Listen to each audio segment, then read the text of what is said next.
Welcome to Buddha at the Gas Pump.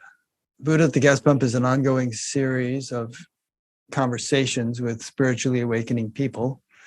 I've done 630 something of them now. And if this is new to you and you'd like to see previous ones, please go to batgap.com, BATGAP, and look under the past interviews menu. This program is made possible through the support of appreciative listeners and viewers. So if you appreciate it and would like to help support it, there are PayPal buttons on the website, and there's also a page about other ways to donate other than PayPal. My guest today is William Peters. William is the founder of the Shared Crossing Project, whose mission is to positively transform relationships to death and dying through education and raising awareness about shared crossings and their healing benefits.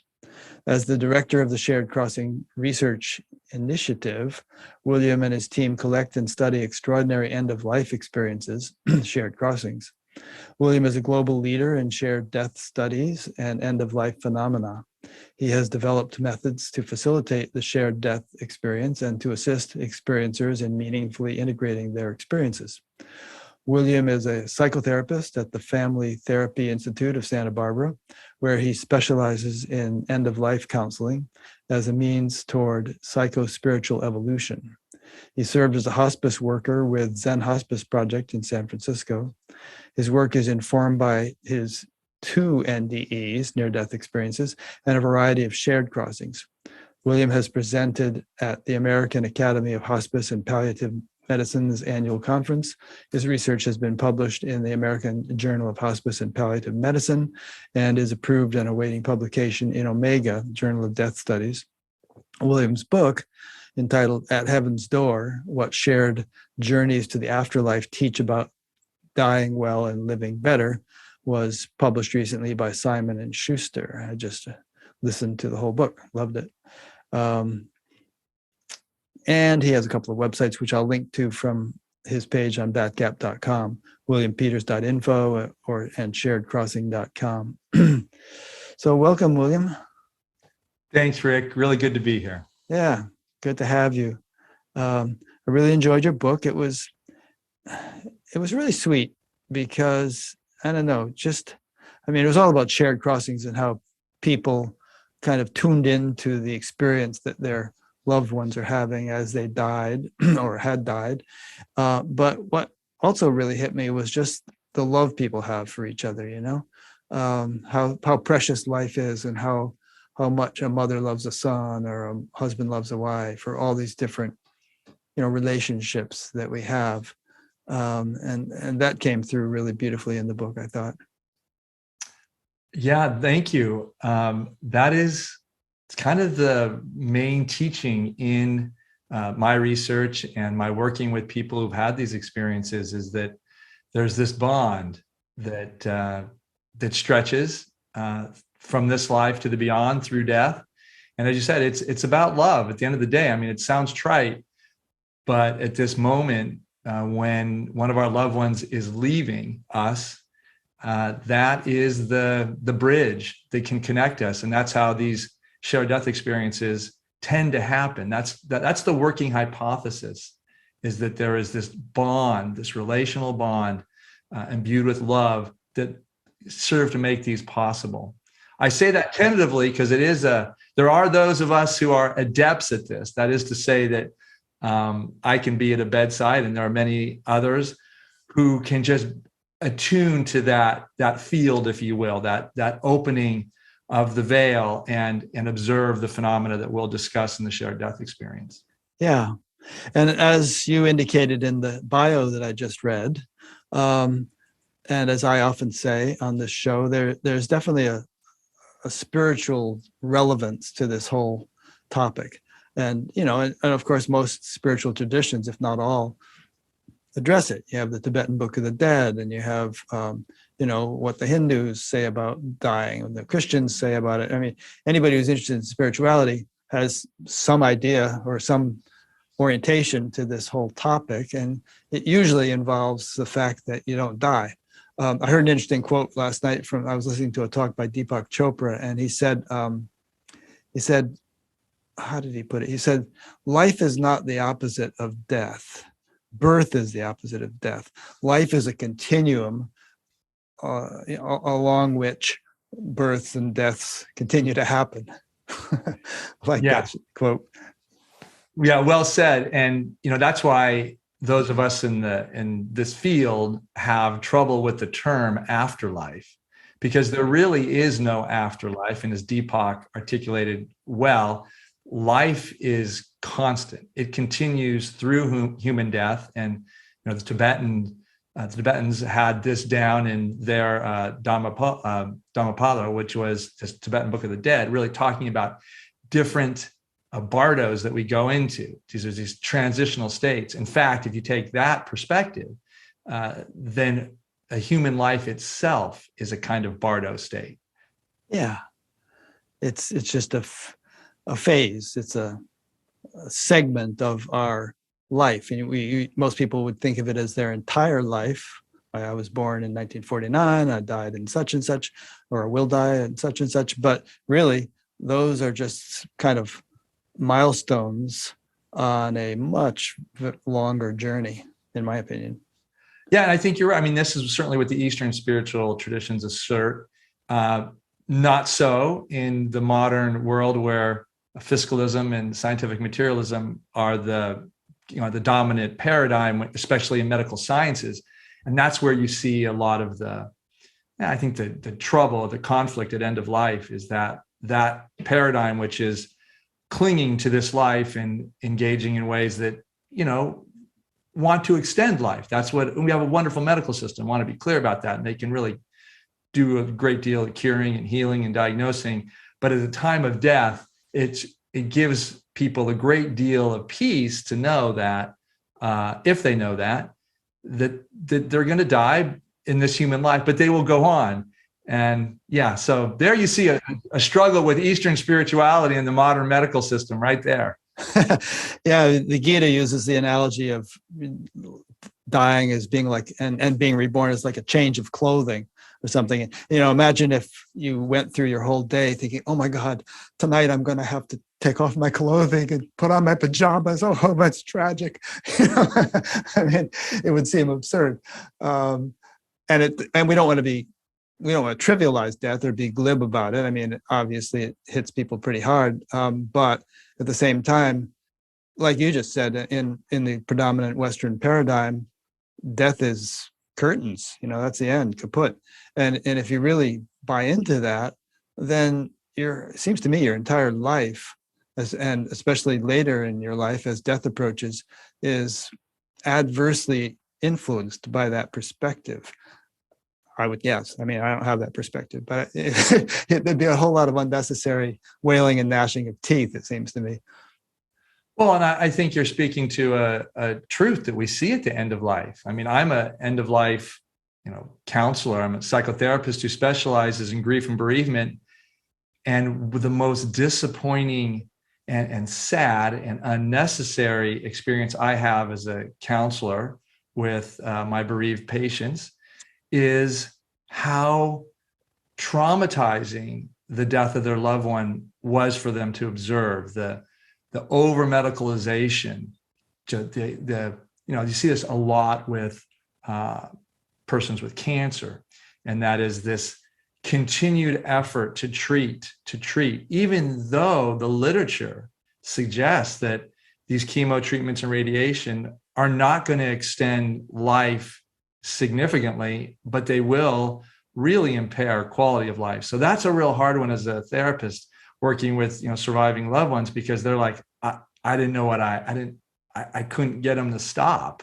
And all this has its root in this sense that we have to keep human life, alive for as long as possible. That leads to all these extraordinary means, which come from a good place if that's your paradigm. Hey, more of life is better. But as we're talking about here, there's a whole nother reality, and one that the shared death experience and a lot of spiritual experiences speak to, the sense that human death is just a transition. Yeah. I mean, you probably know the statistics, but I've heard statistics about the percentage of medical expenditure in the course of a person's life, and how the preponderance of it is towards the very end, and it's being spent on, maintaining a life that the person really isn't enjoying. They could be bedridden and miserable and in pain and all kinds of stuff, and we're sort of dragging it out for an extra month or two.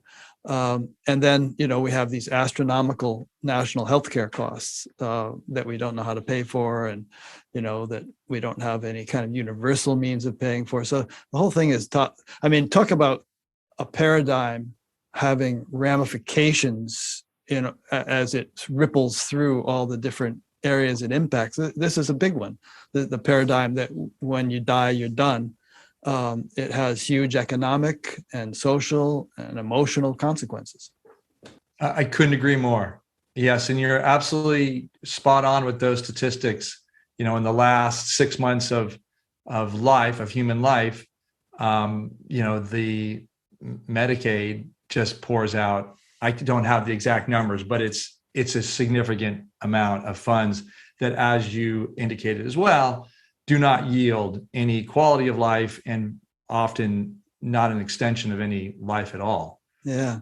And then the funny thing is, people who have NDEs, let's say, when they cross over, albeit temporarily, it's like, whoop-de-doo, I don't want to go back. This is wonderful. And you talk to people who have had NDEs and have come back, and they say, well, I'm looking forward to dying, not that I'm in a big hurry, but when it happens, it'll be great.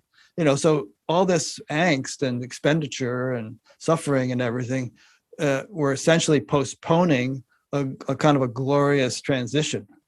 Yes. And, I'm a near-death experiencer myself, to having had 2 of them. And I can speak to what all of us as experiencers say, and that is that our fear of death is largely alleviated. Many of us, not me, but many near-death experiencers, when they're in that space, do not want to return, but are often told it's not your time, you need to return. But so, yes, if this wisdom could be circulated through our medical systems and larger culture, then I think we'd have a much better relationship with end of life. And the other thing is that we're missing so much in terms of the quality of heartfelt connection and dialogue, the opportunity at the end of the life to be with your loved ones and say, thank you for having shared this life with me. Are we missing that? Because regardless of whether there's life after death or not, people can have those conversations. So how do you mean we're missing that? They can, but that requires typically a commitment to express to your medical care providers that you don't want to continue extraordinary means to stay here. Now, this is the purpose of hospice and palliative care, is that you can basically say, I just want to be comfortable. I don't want to put any more effort medically into extending my life. And then you have that chapter in your life, which is, can anywhere from days to weeks, hopefully months, if you're wise about it, that you can be with your loved ones, you can gather up and you can have those conversations. But the statistics are clear. Far too many people are going on hospice way too late. So when you go on hospice late, if you're in a hospital, you are basically trying to, extend your life in some way or do some sort of curative interventions. In a hospital, it is really difficult to have that type of connection. There's statistics that say that, I think 2/3 of all North Americans would like to die at home. And yet, about 1/3, maybe a little more, it's increasing, thankfully, are unable to have that end of life setting. They're in a medical setting and that's not where they want to be. And yeah, so this is all part of this transformation that thankfully we are in as a culture. We are waking up to, the value of hospice and palliative care at the end of life. But we still don't have these spiritual teachings that my research and others suggest are not only possible, they're probable if you prepare. So if you know you're going to die, which we all do, that seems like, can you believe I just said that? If you know you're going to die, I mean, we should get prepared for it. I mean, we all make financial plans. You don't start making a financial plan, late in life. You kind of do it when you have the opportunity to earn some income and start planning. Well, end of life and death and dying requires the same preparation. And yeah, you can do advanced care directives and such, but my work focuses on how do you prepare spiritually, psychologically, emotionally for this great event that is human death, and know that if you do so, there are these amazing experiences, mostly mystical, transcendental, that are healing not just for the dying, but for the loved ones and caregivers. So we'll talk about that a lot today. But there's another one, which is the legal one, and you just alluded to it. Let's say that, Irene and I were to somehow suddenly have a stroke or something and be unable to communicate. If we hadn't made some legal arrangement that we didn't want heroic efforts to keep us on life support or something like that, would we be legally obligated? I mean, would the other one of us have the option to say pull the plug, or would doctors be legally bound to try to keep us alive if we hadn't made a legal sort of thing? Yeah, there's a legal there's the legalities of that. Technically, there's supposed to be a healthcare agent, and the healthcare agent has full power to determine the medical care. In this case, with your wife, then if she had that document signed and there were your specifications, your preferences for what you wanted, then she could deliver those. But if nothing is signed, honestly, it's a little bit state by state. Typically, a partner, if you're married, that person can make those decisions. Typically, that's where it goes. What happens though is that if you go into a trauma situation, a medical crisis, the hospital will do what it knows how to do. That's prolong human life. So prolonging human life is what they're going to do. So you'll have to really cut that off and interrupt. And there's other documents. There's what we call a POLST, physician's orders for life-sustaining treatments. That's something that everybody should have, and you should carry that kind of in your car or with you, or give it to your local hospital, because that is the patient stating exactly what they want when they're in a life-threatening situation. Okay, good. I just wanted to stick that in there. So let's talk about you a little bit. So your first near-death experience, is that a good place to start? I'd say that's a pretty good place to start, because I think that's put me on the trajectory to do the work I'm doing now. Yeah. All right. So describe that. So 17 years old, growing up in San Francisco Bay Area, and went up skiing with some friends at Lake Tahoe, nearby skiing area, skiing down the mountain, typical day, catch an edge, get catapulted into the air, and take a really hard fall and basically fracture my spine. Low back injury, and immediately I'm catapulted out of my body. And the next thing I see, after some kind of darkness, I have an observing, self there, if you will, but I'm just seeing darkness and no sensation. And then the lights come on and I'm moving away from my body, see my body on the ski slope, then see beautiful Lake Tahoe, then see San Francisco Bay, Colorado Rockies. I mean, I can see it like a movie right now. It's not a movie that ever goes away. And then I have a satellite view of planet Earth, and I'm very much at peace. I mean, this is comfortable, enthralling. At the same time this is going on, I'm seeing a review of my life in kind of snippets, video snippets. And I'm getting a teaching on karma, quite frankly. And the karma is that every thought, every action, every spoken word impacts those around me. And so I'm seeing scenes of as a child, pushing somebody off their bike, and then him crying, and then going into his house and crying, and his mother getting upset, and then his mother getting upset with the husband. So do you see the ripple effects of my actions? Eventually, at this point, I'm fully in this beautiful solar system. I mean, the galaxy is gorgeous, hyper alive, brilliant colors. You went out to the point of seeing the whole galaxy? Yeah, I mean, I can see. I mean, I don't know if I saw the whole galaxy. I mean, when I say I could see as much of the galaxy as I could see. It was clear to me that it was infinite on all sides. I couldn't see the ends, but it was beautiful, and it didn't look a whole lot different than the way it looked when you're, looking into the stars at night. Except you're in it. You're ensconced with it all around you. And then there's this tunnel that I went in. And the tunnel was kind of translucent and ribbed, so I could still see the solar system outside the tunnel. But everything changed when I saw the light. When I saw the light, then I realized I'm dying. And I'd been here hundreds, if not, 1,000 times. It was like, oh, I'm here again. and I'm like, oh. By here, you mean on Earth, or you mean into this kind of cosmic? No, I'm at the end of a human life. Right. I'm in the space that comes after a human life. This is the end of the human life. I'm now in another dimension, and I had not done what I had somehow thought I was going to do in this human life. And I immediately started pleading. I grew up Catholic. So when I looked at that light, to me, it was God. I started pleading directly with God. God, don't let me die. God, I didn't complete what I incarnated to do in this life.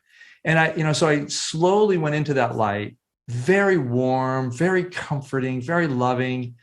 And I'm enjoying it there. But I have in the back of not in the front of my mind, really, I have to go back.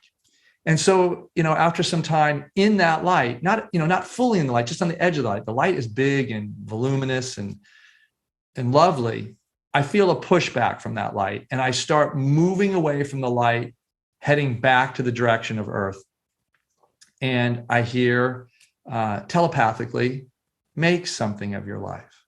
And with that, I just reversed the trip. And, they talk about this silver cord, this astral line, if you will, that you travel. I had a sense, I didn't see that, but I was wondering, well, how am I going to get back in my body? And there was this kind of inherent knowing. I wasn't doing anything. I was just returning and getting pulled almost like a zip line. And it had a frequency sound to it. And then I saw planet Earth. And then I thought, oh my gosh, how am I going to get to, Squaw Valley, USA, where I was skiing? And eventually I got there, landed in my body, and it was like a thud. I could feel the coldness of the snow on my back, but I had no feeling in my body. And I pled, I go, God, don't let me be paralyzed. And then I felt the energy, the vitality come across my body, similar to like being under a warm shower, just kind of rippled across. And I said, thank you. But as I've reflected later, I wish I had asked, as if I had the power to receive what I was asking for, please don't let me live in chronic pain, because the fracture in my back completely debilitated me. I lost my ability to be athletic, I never really ran again, and couldn't sit for many years of my life, and had trouble walking. This is now 42 years ago. I'm significantly better, but it was a tough go. How did you get off the mount? Did they bring you down on a toboggan? This is either stupidity of a 17-year-old or just skied down. I skied down. Whew. Yeah. And I heard you say later that that if something had happened 1/32 of an inch more, it would have, damaged your spinal cord and you would have been paralyzed. And somehow you skied down and didn't do that. Yeah. It was a painful ski ride down, but at 17 years old, I wasn't going to tell any of my friends that I was in pain. That wasn't cool. Yeah. So, did you ever see one of those? I'm sorry, go ahead. No, I did stop skiing. Yeah. After that. So did you ever see one of those Powers of 10 movies where it zooms out and out and out and out and out and then zooms back in? Did you ever see one of those? No, I haven't. No. Oh, you should Google that, or search for it on YouTube. There's a number of different versions of it, but they zoom out by powers of 10, so it speeds up and up and up and up, and then they zoom back in, and then they zoom in by powers of 10, so you end up going down to the quark level, subatomic level, and it just kind of shows you the span of creation. And humans are actually kind of in the middle in terms of the relative size of things. So anyway, those are well worth watching. I watched one of those one time when I was teaching a meditation class. I played it for the class, and I literally couldn't talk afterwards because I couldn't zoom in again. I had zoomed out with the movie, and I was like, I couldn't kind of get back into focus again. It was so powerful. Anyway, a little bit of a diversion there. Okay, so that's my NDE. That's my first NDE. That's your first one. Yeah, and I didn't think about that experience at all. I had no context. It just didn't. I say no context. It just wasn't. The NDE wasn't around me. I didn't hear anything about these experiences, even though it was 1979 and Raymond Moody had written his book in 1976, Life After Life, really bringing the near-death experience to the general public, and it was out everywhere, but not in my culture. I mean, I was, in high school and going to college, and just wasn't aware of it. And so you didn't tell your friends or anybody that you'd had this? No, not at all. Not at all. I mean, here's the thing, Rick. I don't even think I remembered it. It almost for a long time lived as a state-specific experience. And while I was in the human realm, as we are most of the time, I just didn't even think about it. The first time I really thought about it was when I was channel surfing. I think it must have been my mid-20s, which would have been, I was 17 when I had it, maybe early 20s. And I was at my parents' house and I was channel surfing, and I heard somebody say, traveling down a rib tunnel. That's the words I kind of channel surfed through that. Then it got me, traveling down a rib tunnel. And there were some graphics in the background as well that were a little bit helpful. So I went back to it, and then I listened to this person tell his experience, which was very similar to mine. He then approaches the light, he goes into the light, and my body just lights up energetically. And I just go, whoa, I had that. I didn't know anybody had had that. And I'm just like, oh my gosh. I did then go up and share it with a family member, because there's only one other family member in the house.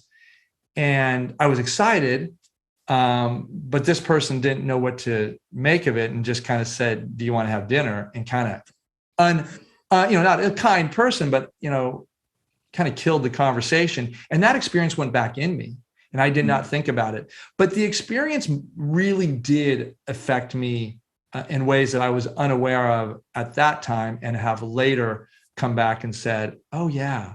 Now the chronic pain was something for sure. And that was altering me a great deal, like trying to make sense of this existentially. And in my, my Christian Catholic faith, like, what kind of a God would allow this to happen? A little bit narcissistic, but when you're that age, those are the types of questions you are asking when your friends are out having fun and doing sports, and I'm in pain, and I can't really do that. So, I had an experience that I want to share, and that is when I was, I guess 22 or so, went on a trip to Europe, which we frequently did between our summers in college years. So I went with some friends and was in Greece, and we wanted to go up behind the Iron Curtain up to Budapest. But there was this spot on the map, which is Yugoslavia, where our Let's Go Europe, which was the travel guide of that era, did not have any information about traveling through Yugoslavia, but we decided to do it. So we went through Yugoslavia, took an overnight bus, and I awakened after a night time in this, a whole night in the bus. And when I pulled the blinds back on the bus, what I looked out and saw was women, Muslim women with burqas on. All I could see was their eyes and their hands extended. And this caught me. You wake up in that kind of hypnagogic state where you're just coming to, and what I felt in these women's eyes and in their expressions was desperation. And they were hungry. And that really touched my heart, because they were touching something in me. We were connecting at a place where I was desperate too. I was desperately in pain and in search of meaning in my life and understanding. And it was a bridge that I just somehow, I didn't have the words for it. I may not even have the words for it now, but I do know after that encounter, I mean, I literally was staring at these, women who were begging, and I was weeping because I was feeling something in them that I hadn't owned in my own self. And so that was profound. And in that moment, I made a commitment to myself to live and work with underprivileged people. It was my own 22-year-old simple-minded way of saying, I need to be around these people. I need to learn something from them. Probably wouldn't have said it that way the way I am now. But as it turned out, I went to work in Central and South America after graduating and worked with an organization, the Jesuit International Volunteer Corps, which was, it's a Catholic, liberal arm of the Catholic Church, really doing what they call liberation theology work, which was more of a political movement about working in human rights and working with the underprivileged. Not a whole lot of, religion proselytizing from the people I was working with. But it did put me in touch with refugees and, oppressed people, starvation, and a lot of pain and suffering. And I learned a lot there. And I did see a great deal of, death and dying in a certain way. And that was, that moved me a great deal too. And I'm sharing this because it was the near-death experience, I think, that set me on this course. And later I would come back from Central and South America and take my first job in the Tenderloin of San Francisco. They hired me because I was fluent in Spanish, and there was a rush of immigration from Central and South America. And so being fluent in Spanish, they hired me. But what happened really was that what we now call the AIDS epidemic happened. And when that happened, I found myself working directly with a lot of young, actually, not just young, a lot of gay men of all ages, actually, who had contracted the HIV virus. At this time, we knew very little about the virus, whether it was contagious or what have you. But I felt comfortable and drawn to working with these men. And I was hearing about some amazing spiritual experiences. And one I'll share with you now, one I talk about in the book quite a bit. This is the experience where Brad, who's kind of I want to say he's almost like a death midwife or a psychopomp, somebody who really knows how to be with the dying and help the dying go from this life to the next. He probably wouldn't describe himself this way, but when he was talking about his many experiences, now that I've studied the field, I go, oh my gosh, he was kind of a psychopomp because he was living in a homeless encampment with primarily gay men, and they were just ushering each other out of this life because they were just dying one by one. I mean, it was a gruesome situation. I was providing food for them as well as others. I wasn't the only provider of food, but I was also helping with emotional and spiritual support. So on one morning, Brad comes in to my office and he is just beleaguered and wiped out. I go, Brad, what's happened? And he said, Randy died last night. I said, Randy? I said, well, I mean, I'm sorry. I know he has been struggling for some time. I said, but I'm so sorry. And he says, yeah, I'm sorry too, but it was so beautiful. And when he said it was so beautiful, I said, beautiful, tell me more.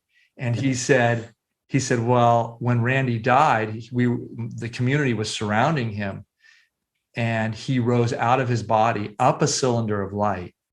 And at the top of that light above us, he looked at all of us, and he was young and radiant and happy. And he thanked all of us for caring for him. And then he traveled further up that light and disappeared. Did everybody see that, or just Brad? I actually went the next day. I said, could I come and talk to your brothers, is what he called them. And he said, sure. So I went down to the encampment, and I was trying to get that sense that you're asking me right now, Rick. And two of them, Brad introduced me. They're a little bit, cautious about, this guy who's coming down to visit. And two of them said, yes, there was amazing light and we saw Randy go. I said, could you share a little bit more? And they'd say, well, it's kind of private. And so I got that, but I had a good relationship with Brad. And so Brad shared quite a bit with me about the experience and the impact. So just out of curiosity, when you say encampment, was it like under a highway overpass or something like that? Or was this a more adequate, setup for these people? So in this time, it was in an area called South of Market in San Francisco, which, like I said, South of Market is really nice now. But at this time, it was not a good part of town. It was a burned out building, and they were on like the second floor. I remember having to go up it wasn't a finished building at all. It was like the building was somewhat abandoned, actually. And I walked up the stairs of concrete, and there they were. They had tents and sleeping bags, and there's a kind of a fire pit in the middle. And I would say there was about a dozen to 20, but most of them were out during the day, which is kind of a typical behavior for homeless populations. They go out, they get food, they get their supplies, they get the things they need, and they come back at night. Yeah. And they were just dying in there, or were they finally getting into hospitals or something towards the end? Well, this is a good question, because I think a lot of them, in this case, Randy died right there. And I asked Brad about that, and he said, sometimes they die here, and we prefer that. Sometimes they go to the hospital. But keep in mind, AIDS at this time, we're talking, very late 80s, early 90s, it was scary. And it wasn't a pleasant experience to go to a hospital if you had AIDS. They put you in a quarantine room. There was, it was hazmat suits, the whole thing. So I think, and I respect this, we talked earlier about what is a good death and surrounded by loved ones. I think these communities got very comfortable in a certain way, as comfortable as you can with death and dying. And they became very proficient at supporting the dying. Now, I will say, I also knew that they did have means to treat pain. I was aware of that. I didn't know the specifics of it, but there was a market they were tapping into. I didn't know exactly what it was, but Brad did tell me, yeah, we have ways to treat pain. I mean, there are very much autonomous communities in a certain way. All right, interested. So this kind of lit your fire in terms of looking more into this phenomenon of shared death experiences. Yes. And so like I said, I heard about them through Brad and others, but there was no language for this type of a experience. I will say that my grandmother on my paternal side died a few years later. And when I was with her, she was doing something we now know in the literature, it's well identified as having pre-death visions or visitations. I walked in and her hands were extended and she was having a very, she's gesticulating an energetic conversation. Now, this was a woman who was 93 years old, who was mostly unresponsive the other times I visited her. But on this occasion, she was, actively engaged in the conversation. And I took down names and took notes on names of who she was talking to. And these were all predeceased relatives of hers and friends. I talked to my uncle, who was, at that time, the elder in the family who could help me go back and make sense of this. And he said, oh my God, these are people from her life 40 years ago. So that was something that got my attention. And soon after that, I signed up for Zen Hospice. Now I'm leaving out one key event, and that is after I had the experience with Brad as a social worker, I then had another experience, my second near-death experience. And that was, I had contracted a rare blood disease called idiopathic thrombocytopenia. It's basically a low platelet condition, and it can be fatal. You can drown in your blood, essentially. So I was in the ICU. I went into the ER room. They put a fall alert on me, and I fell asleep apparently, because the next thing I remembered was I was floating above the ICU. And I was listening to conversation. Now, this is a really important realization, one that I go back to frequently, trying to figure out what was my consciousness like. And I realize now that I was a free-floating consciousness that did not know that I was connected to anybody in that ICU. Like, I didn't have an identity as William at all. So for a while, I surveyed the scene. I mean, I was listening to nurses talk and listening to the janitors, or watching the janitors do their late night cleanup. This was like 2:00 in the morning to like 5:00, wee hours of the morning. But not just in your own room, but in other rooms down the hall and stuff you were tuning into? Absolutely. 10th floor of Kaiser Hospital, Oakland. That's where the ICU was. And I was moving about. And I was kind of interested in kind of the elevator. It was an interesting thing you get. I was just watching all this.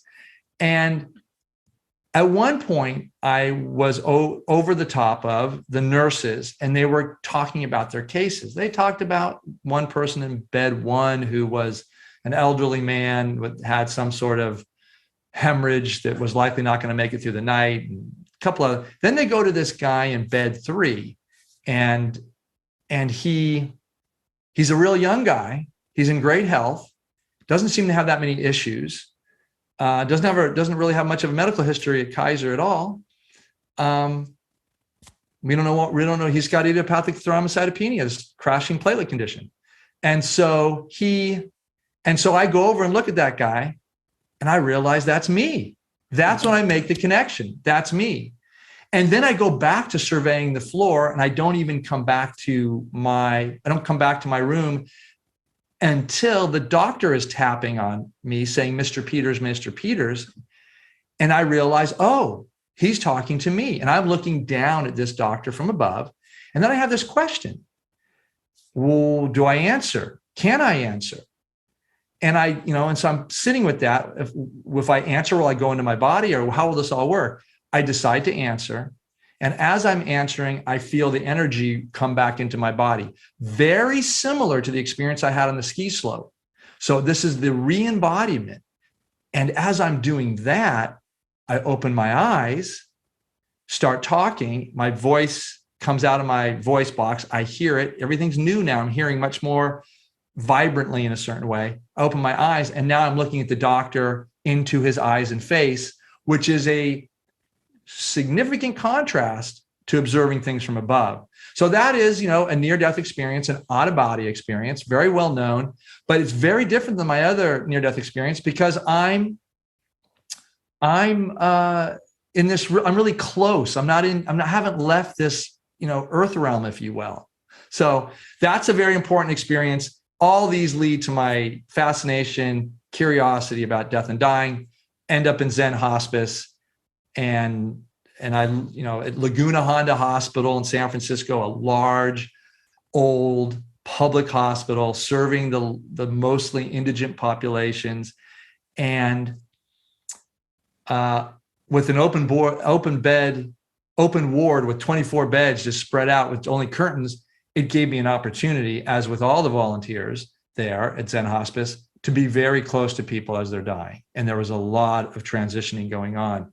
And so I had, the one experience I refer to in the book is with Ron. And Ron has been largely unresponsive for the last few weeks. And I've been reading to him every day in the afternoon when I'm there. And because we know in hospice that hearing is the last sense door to go. So you assume that they're hearing you. As I'm reading to Ron, I pop out of my body. And I'm suspended above my body next to Ron's. I'm looking down at my body, and I'm still reading. This is, as far as I can tell, this is a parallel universe. I do not stop reading. I see Ron there in his bed, but there's Ron next to me on the right. And he's happy. He's almost elated. It's almost like he's invited me in, and he says, check this out. And so, and as if to say, this is where I've been hanging out. So this is very similar in terms of location in consciousness, if you will, to my second near-death experience that I had in the ICU. So very familiar to me. So yeah, and that's how I really got into this, Rick. And now I can talk more about the specifics of our study, but that's my life story up to this point. Okay. Are you or have you been into Zen, or the name of this thing was just the Zen Hospice and you happen to be involved in it? So I, as a result of living with chronic pain, I was looking for spiritual practices, any kind of practice, but it became spiritual practice to help me cope with my pain. And I had been at Spirit Rock Meditation Center in the early days. This is before the whole center was there. There was just these, mobile units, if you will. And so I was there occasionally. I mean, Jack Cornfield would teach on Monday nights, and so I had this practice already. And I had been doing longer retreats at that time. Not the super long, but 10-day retreats to really learn the practice. And I had a really strong practice at that time, probably more than I have now. I was probably an hour and a half every day. And so I was into the Buddhist way of being with life, that kind of, authentic presence and sensing and feeling, not just myself. And hospice, I was really drawn to how do you sense and feel the experience of another so that you can truly attend to their needs. Do you think that having a near-death, out-of-body type experience makes one more inclined or likely to have more of them? Like, how if you dig up some ground and then put the dirt back and then dig it up again later, it digs up a lot easier than a place which has never been dug. You know what I mean? I definitely think that once you've had a near-death experience, you can not that you're going to have another one, but you can have them more easily. So if you're in a traumatic situation, you've already left your body once. If your body is under stress or trauma, you already know how to leave it. So I think that may contribute to the ease in which I had during the idiopathic thrombocytopenia in the ICU, my second near-death experience. I kind of think it was easy for me to leave my body, so I did. Yeah. It was more comfortable. It was a wonderful experience. I've been there before. We do see when we haven't gotten there yet, but for the shared death experience, which is, analogous to, if not identical to, in terms of capacity of phenomena to the near-death experience, that 41% of the people in our study who've had the shared death experience will have more than one. And now I take it you have, how many would you say you've had now since you've been putting your focus on this? Well, I mean, you see me rolling my eyes back. I probably had a couple dozen. And I'm one of those people who, well, maybe I should give a definition for the shared death experience just so that we know what we're talking about. Yeah, sure. So a shared death experience occurs when somebody is dying and a loved one, caregiver, and sometimes just a bystander reports that they shared in the journey from this human body, human life, into a benevolent afterlife, another dimension, which is called, this is from our research, almost always referred to as the afterlife. And so I don't like the term, as we've talked about, but that's what the research reveals to us. That's how it's referred to. So in these experiences, there are a few motifs. One is this sense of journey. The experiencer says, the dying was on a journey and I got to hitch a ride or take a peek at it or witness some of the phenomena there. The other thing, and we've talked about this at the very beginning of this interview, was the bond, the relationship is so key. And that doesn't mean you have to be super close over a long period of time. A lot of hospice workers will have these experiences because the dying may feel very connected to that hospice care provider oftentimes because their family may either not be there, may not be able to comfort them in a way that makes sense. They may be holding them here in a certain way. Whereas a hospice worker, if they're doing their job, is giving them unconditional love. So that's a different bond that can develop very quickly. So yeah, those are kind of the features we see. And then, like I said, the third kind of substrate of the SDE is that the phenomena are very similar to the near-death experience. So when we say that, the most dominant feature in the shared death experience is seeing the dying. You actually see the dying in this transition. That happens in, I think, 51% of our cases.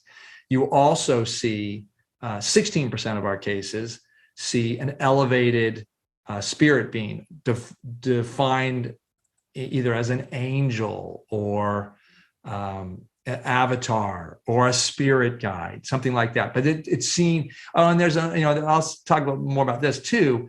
There's also a particular type of elevated spirit being that I've coined the term the conductor. It seems like this force, if you will, is managing the transition. And so the third type of being you'll see in this afterlife space is a deceased loved one. So, if it's your mother dying, you might see her sister, or your grandmother, her mother. So other loved ones appear. So those are the seeing of the beings, these, is really affirming and encouraging and uplifting for the shared death experiencer, because they realize that their loved one is being cared for.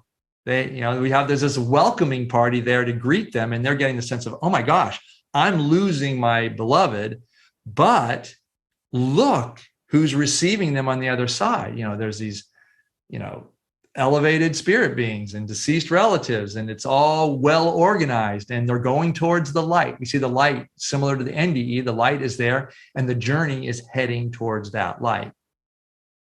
Yeah, there's a number of things in there that are really cool. I mean, the well-organized part is interesting.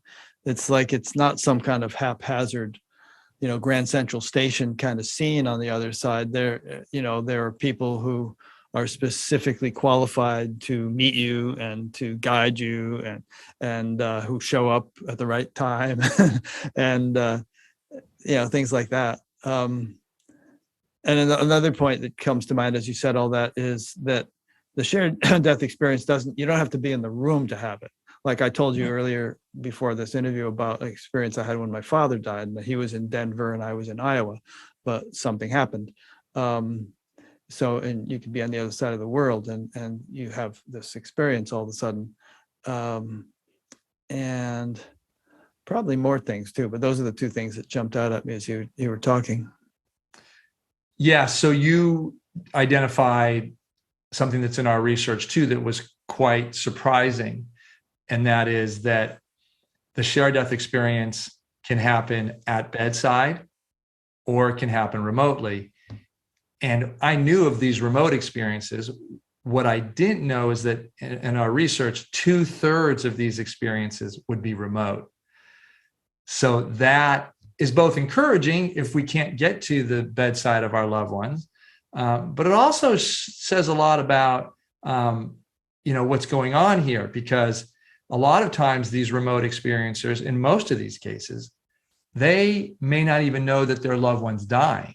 I didn't. Yeah, but you get, as I would love for you, Rick, to share your experience if you feel comfortable, because Sure. Most of what's so powerful about it is it comes out of the blue, and so you're not even thinking about it. So this notion that you may be making it up, or that you may be having grief hallucinations, or some sort of stress-induced psychoses, which is what a lot of the folks in the scientific medical community attribute both the near death and the shared death to. And so share your case, see if we can unpack it a bit. Sure. Well, my father was a sensitive guy. He was a professional artist, and World War II hit him really hard. He had what would now be understood as rather severe PTSD. He had epilepsy. He was an alcoholic, and he was taking his epilepsy drugs along with alcohol, and he was really kind of suffering. but at the same time, still a very creative, sensitive guy. He had an organic garden in the 1950s, and he was always doing sculpture and painting, and, all kinds of stuff, and good things too. I don't want to just paint a bleak picture of him. He took me, on Boy Scout camping trips, skiing, all kinds of wonderful things, but he was suffering. And so I learned to meditate in 1968, and he died somewhere in the late 70s. So I must have been meditating for 11 or 12 years or something. I was used to having blissful experiences sometimes. But one day I was like almost in ecstasy. It was like this amazingly blissful day. I thought, what is going on? Why am I feeling this way? And, then sometime maybe 12 hours after he had died, I got the word that he had died quite suddenly. And I thought, And my impression was that I was somehow partaking in the freedom and bliss that he was experiencing, having been released from this kind of tortured life that he had been living, because many people do report that when they cross over, it's wonderful compared to what they had been experiencing. That's just my theory about it, but that was my interpretation of why I was feeling that way. That's it in a nutshell. Yeah, beautiful. Thank you. I mean, you've now read, my book about the shared death experience. Do you think it fits one of the shared death types that I brought up? Yeah. You could probably remember more clearly than I a particular case that it might, align with, but it makes sense to me. I mean, obviously a skeptic could attribute all kinds of other reasons to it and not, and think I was foolish for drawing this connection. But that's just the way it felt to me. Yeah. And, so for where I sit as a researcher in this, that sounds like a remote shared death experience. And those feelings you had of euphoria and peace, those are what we have reported in these remote experiences. Oftentimes it begins with a bit of nausea or an upset. And so, something's going on here. I know, what's going on. And the experiencer will say they don't know where this comes from initially. And then all of a sudden they'll start feeling better. And they may have some sort of reminder. They may be visited in a certain way by this person. They may see their face, or they may smell them, or they may have something that happens in their sensory field that lets them know that this person, something's happening to them.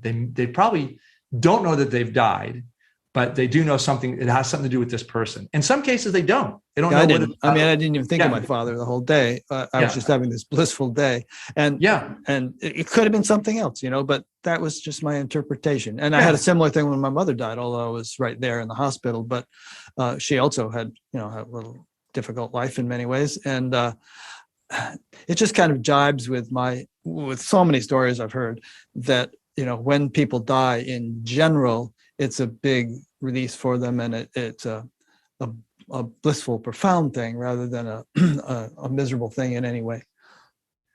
Yes, that's what we have learned as well, is that these sublime feelings that we hear all the time, ineffable, those feelings I don't have the words for.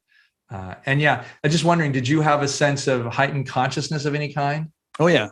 Okay.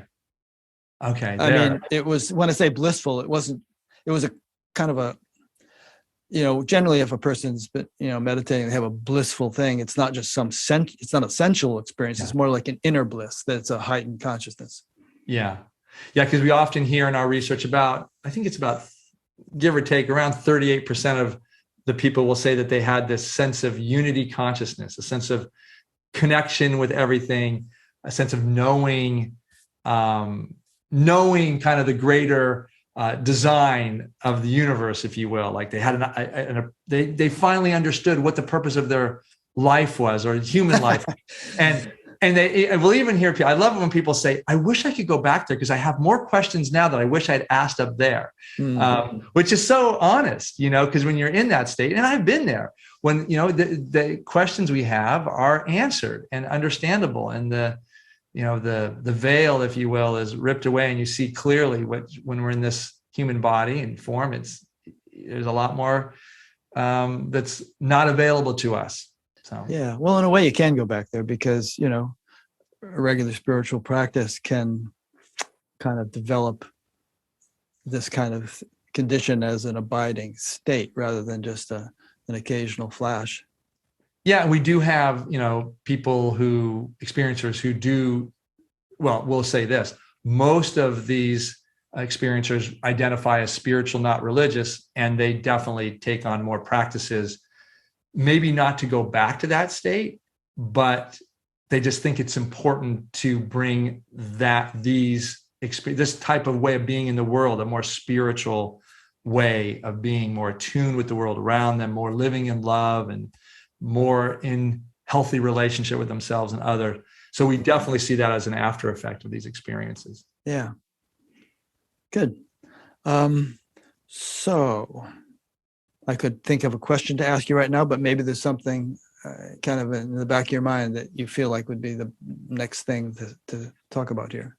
Well, I'm wondering, should we try a video, or is that, what do you think? Yeah, sure.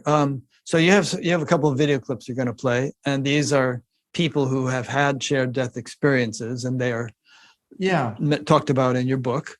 And we'll just put these videos in. So go try ahead. This in. Yeah, maybe I'll do it right now. Hopefully the video works out well. But this is Amelia, and Amelia is going to be sharing a story. A really sad story, because her 10-year-old son is diagnosed with cancer, and they go through a 3-year cancer journey, trying, as most people do, to try and stay alive.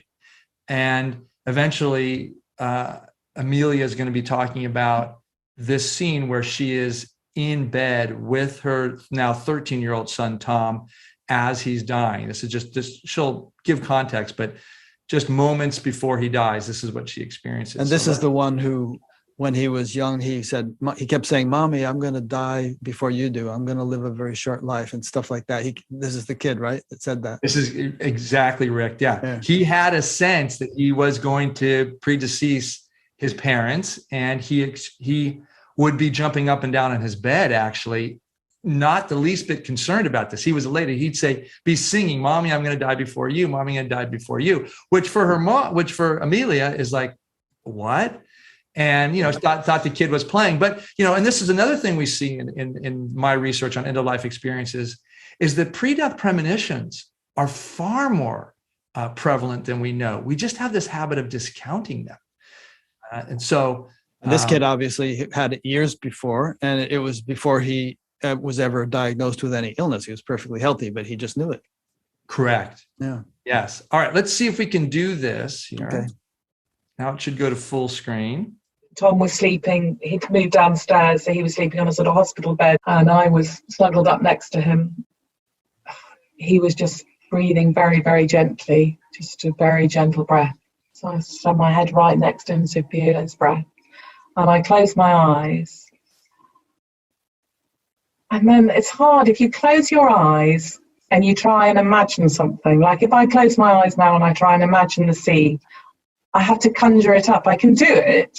But you're using something in your brain. You're using a cognitive thing, aren't you? So if you close your eyes now and try and imagine something, you're using a bit of your brain to think, I'm going to see the sea. And you go to somewhere that you've seen, and then you see yourself. But you can almost feel your brain working. I can, to do that. But this wasn't like that. I closed my eyes and it was there. So it was like closing your eyes, and as you close your eyes, simultaneously somebody switches on a video. But it was just there. I didn't ask for it to come there. I didn't expect it to be there. I certainly wasn't thinking about anything spiritual. I wasn't praying or anything. I was just utterly focused on Tom's breathing. And so I just closed my eyes, and there instantaneously, immediately, was this video, like a scene, so clearly that I can remember it so clearly now. And it was a woman walking towards what I thought was me. I didn't think of Tom, because I wasn't really thinking of Tom. When I was watching her, I completely wasn't thinking about Tom, which is why when I came out of it, I thought, oh, Tom, what was I doing? Because I just saw her, and I just remember watching her like I watch a film, and I thought, she's a beautiful young woman. She's so beautiful. And I remember thinking, actually, I must remember this. I must remember this. I must remember that she's beautiful. And she had a pale face, and a sort of slightly pointy chin, so her face was like a heart, with very pronounced cheekbones. She wasn't anybody I recognised, although I wish I could say I think it was, but I can't. She had dark hair that was sort of like women wore in the 70s. She was wearing a gown, and it was one that kind of crossed over, and it had like a tie, a proper gown. It was like in white. And I think she might have been holding something in her hand, but that I couldn't remember at the time. I think I wish I'd looked harder. I just wonder if she was holding something. The main thing I remember thinking about her is, gosh, she needs to get somewhere. She's urgent. She's purposeful. And I remember thinking, but she's not running. She's not late. It's not like she's like I'm sometimes late for a meeting, like out of breath. Or it was just that she had a look in her eyes like, I must be there at this time. It was sort of somehow really important to me that I knew that she had to be at a certain place at a certain time, and that she was going to make sure that she got there. And then I looked what she was walking through, and it was a tunnel. I find it really difficult to describe that tunnel because it was dark, but there was light shining through it. And it wasn't like, if I looked at the walls of that tunnel, it wasn't brick or cement. It was like air, but it was solid. So the only way I can kind of think of comparing it to would be like a cloud. When you see a cloud looks quite solid, a dark storm cloud, but you can see the sun behind the cloud trying to break through. I knew there was a white light outside the tunnel. Out of the corner of my eye, I could almost see this incredibly intense white light. And I knew that white light was really good. And I knew when I looked at the dark tunnel, I thought, oh, it's a dark tunnel. But I knew everything was okay because there was this intense white light outside it and coming through it. And she was just coming closer and closer to us. And I think I opened my eyes and it all just disappeared. Good.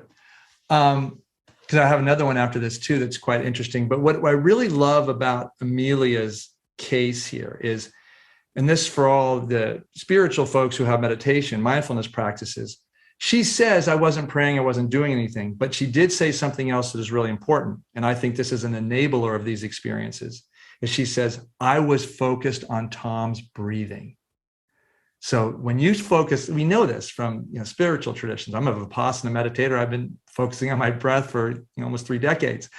And that brings us into ourselves. It it quiets our mind and makes us more receptive to phenomena around us.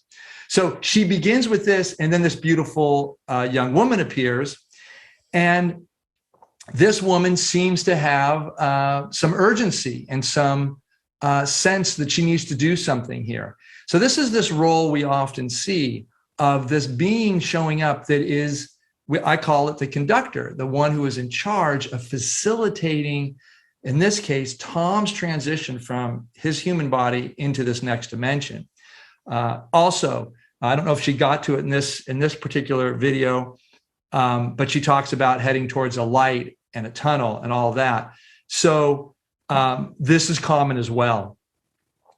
So this whole thing about this beautiful being in a hurry, this was the being that was coming to meet Tom when he crossed over, and she was just sort of tuning into that being. Is that what it was? That's exactly right. Okay. Yeah, that's what, if we were to, there's obviously this is condensed video, but what Amelia is getting is that this beautiful woman has come to get Tom. Yeah. And what a beautiful experience it is for Amelia to know that, yes, she's losing her son, but yet there's this beautiful woman that's there to receive her son. Now, something else happens. Amelia's sister walked into the room, Charmin, right at the time of Tom's death, and she reports seeing Tom rising out of his body. This is another phenomenon we see, which is often called soul spirit leaving the body. That's the way we identify it when we're coding the research. But this is also, we see this in about, I think, 12% of our cases. Not a lot, but when you see it, it's so profound that you can see some often described as a ghostly or translucent figure of the body leaving, typically at the chest or, heart chakra, throat chakra, or crown, third eye. That's where it seems to elevate out. And it gives the experiencer the sense of, oh, that person, their soul, spirit, consciousness is leaving, and they're observing the process. So, yeah, let's do one more, because it's really a good one too. So I want to share. I go back to sharing screen here. Let me see how that goes. And then this is going to be Mark. Now, Mark's case is with his father dying. Now, Mark is remote. Mark happens to be in New Jersey, and he is reclining in the passenger seat as after a long week in the wilderness. He knows his father's in a hospital, but he doesn't know that his father's dying. So here we go. He knew he had pancreatic cancer. And by this point, my dad's in the hospital. And so we're I've been out in the woods for 2 weeks, and I was driving back up to the farm that I lived at with my friend Brian Gooding. And I was super tired, I hadn't slept much in 2 weeks, and so I just put the seat back in the chair, and as soon as I did that, it's like, I could feel my father. I was like, I need to check in on him, and so I send my spirit to the hospital where I knew he was, and I get there, and he was just a wraith, of a man. And I remember going to him at his bedside and speaking to him and saying, Dad, it's like, why don't you just let go? Mom's going to be all right. All us kids are going to be all right. You can go. Like, there's nothing holding you here anymore. And he looks at me, and, there's no surprise in his face that I was actually there talking to him. But the puzzlement was in his face was he said, I don't know how. He says, I don't know how. And in the Philosophy 1 class that I took with Tom, at the very end of the class, he walked us through a particular meditation. The only time you are allowed to use this particular meditation again is if you are, if it is life and death. And what you do is you bring that person to the light. And I knew right away, as soon as I was there with my dad, that that's exactly what I needed to do. And I picked him up, and he was as light as a feather, like there's almost nothing to him. And I started that meditation, walking down this particular trail. And then at a certain point, turn and step up these stairs and walking towards the light. And after I climbed these stairs, his ethereal body was becoming stronger and stronger, to the point where, like, I was able to set him down, and he walked with me. And so we're walking side by side, and I took him to the light. And as we got close, my father and my grandmother had a really, really close and beautiful and amazing, magical relationship. And she passed away in 1978. As we got close to the light, there's like a doorway where the numinosity of the light coming out of there was just was unbelievable. And my grandmother steps out of that light, and she's standing there. The look of joy on his face when he saw my grandmother was just like a look I hadn't seen in his face in years and years and years. And he just went and hugged her. And my uncle came out of the light at that point. I had one uncle that had passed at that point. And he joined the fray, and the three of them were just again, the joy was just unbelievable. And, none of them touched me. They were very, very, very, very clearly that I wasn't part of that group. But, that my job was done. Like, I brought my dad there, and now, like, they had it. It was really how it felt. And they didn't speak to me either. And then my dad, he just turns and looks at me, and it's just this huge smile on his face. And he said, I didn't know that it was this easy. And then the three of them turned and walked into the light. And the next thing I come to, and I'm in the seat of my friend Brian's truck, and we're just pulling into the farmyard. And and I was exhausted, and also very like feeling incredibly emotional from this experience I just had with my father. And I said, I got to go to bed, and so I went to bed, and then I woke the next morning, and the phone rang, and it was for me, and I answered the phone. I said, it was my brother, and he said, Dad passed away. And I said, yeah, I know. Interesting. Seems like it was making him emotional to talk about it. Yes.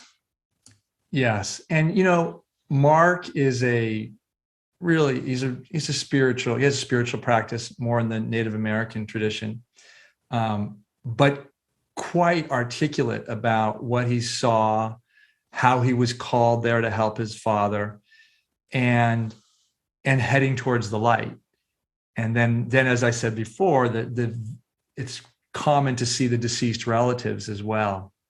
It's cool that he played an active role in ushering his father. I guess usually people have a more passive role where they're just observing the situation, but he actually got to sort of be helpful there. Yeah, great, Rick. Let me talk about that, because there are really four types or modes of participation for a shared death experiencer. The first one is a sensing remotely. So the experience that you had with your father would fit into that category. You sense or feel something. It starts with, could be, uncomfortableness, nausea, then all of a sudden, but it heads into other feelings, usually comfortable, peaceful, blissful even. So that's kind of what we have in the sensing realm. We also have a type of mode of experience we call in the sensing at a distance type, where if the death is a traumatic death, the person will feel some of that. So we have a couple dozen cases where a comment, well, let me just give an example. It'll illustrate this perfectly. Sarah wakes up in the morning early and she's sweating. She has a fever. She starts vomiting. Her family says, what's going on? She goes, I don't know. She goes, we're taking you to the ER. Like, she goes, yeah, okay, let me get my stuff. Let me get ready. She's getting ready. And then she starts feeling a little better. She goes, hey, wait a minute. This seems to be passing. And she goes, let's wait. And then she gets a call a half an hour later, and it's her sister. And her sister says to her, Sarah, I have very sad news. Your niece died this morning of a drug overdose, accidental drug overdose. So at first you kind of wonder, could this be made up? What's the connection here? But like I said, the pattern is really clear to us who do the research. For cardiac arrest with loved ones, there's often a sense of a heart attack type sensations. And drug overdose we see, and we see a lot of other ones too around traumatic deaths, around drownings as well. It's kind of a touch, difficult breathing. So this is what we call a sympathetic shared death experience, and it's in that sensory, that first type of shared death experience. The second mode of participation for a shared death experiencer is what we call witnessing phenomena, observing or witnessing death-related phenomena. This is the most common. It's about 85% of our cases. None of these are all, they're not exclusive. You can be in more than one category here. But this is basically seeing what we call the near-death phenomena. It's seeing the deceased relatives. It's the light. It's the life review. It's being out of your body. It can be, that unity consciousness, if you will, expansive consciousness, sublime feelings. This is the most common that you actually witness and experience with that person who's transitioning. The third mode of participation is what we call accompanying. And this is when you actually meet the dying in this space, this afterlife space, and you progress along this journey with them. Usually it's a sense of heading upward. And Mark has this accompanying for sure, but he also has the fourth type of mode of participation, which is called assisting. And that is he gets called in it appears that he's called in to assist the dying, to orient the dying. And Mark is so beautifully describes this, because what we see in this type of experience is the shared death experiencer comes into the space, sees the dying, reminds them that they're dying, and then orients them. And when they orient them, it's almost always orienting them to the light. And then you begin this journey upward to the light. And in Mark's case, common with most of these assisted type SDEs, is that you see deceased relatives or elevated beings and they take over. It's like a handoff that you, the loved one, are giving to these guides or family members in the next dimension. So that's it. That's kind of the 4 types that we see. It's interesting. And how about some of these assisters on the other side? How much more can you say about them from your experience? You know, the conductor or the guardian angel or whatever. Yeah, this is the front edge, if you will, the forward edge of our research. I'm fascinated by the conductor.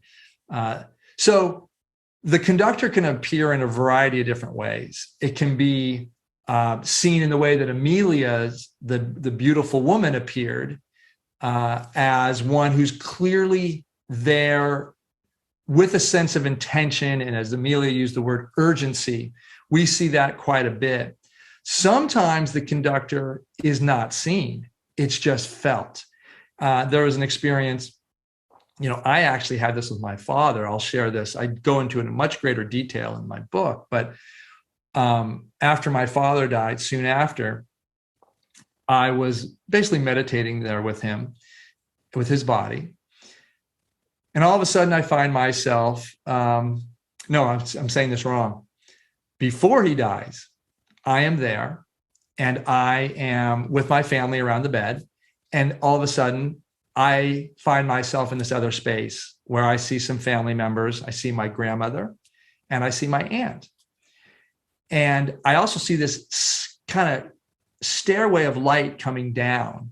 And I'm asking, why isn't that light connecting to him to take him up? And I'm acting like I know what's going on here. But to me, that light was the bridge that my father was going to walk up. Now, I had seen it before in other shared death experiences myself, so I knew something about this. But I'm wondering, why is the light just stopping short of my father? Why won't you take him?